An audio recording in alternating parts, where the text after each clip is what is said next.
کے. حسن آپ کی طرف آتے ہیں. اسحاق ڈار صاحب جب یہ بجٹ پیش کر رہے تھے تو کہہ رہے تھے کہ یہ الیکشن بجٹ نہیں ہے, اگر ہوتا تو اس کے خود و خال کچھ اور ہوتے. کیا واقعی میں حکومت نے جو بجٹ پیش کیا ہے یہ الیکشن بجٹ نہیں ہے؟ دیکھیں جو ان کے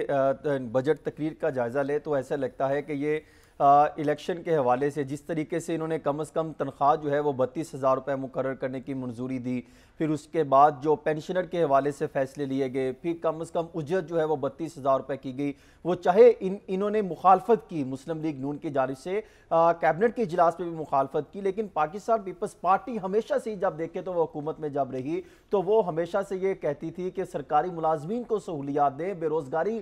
ختم کرنے کے لیے اقدامات کیے جائیں, روزگار دیے جائیں. لیکن جو یہ دعوے کر رہے تھے ایک طرح سے تو سرکاری ملازمین کو انہوں نے ریلیف دیا ہے, جس طرح بھی سہیل صاحب یہ بات کر رہے تھے اور فرما رہے تھے کہ ایک انڈائریکٹلی ٹیکس جس طرح بڑھا دیا گیا ہے سیل ٹیکس کی مد میں, اور پھر دیگر جو ہے وہ مہنگائی کا بوجھ لادنے کی ایک انڈائریکٹلی طریقے سے انہوں نے تیاری کر رکھی ہے, جس کا یہ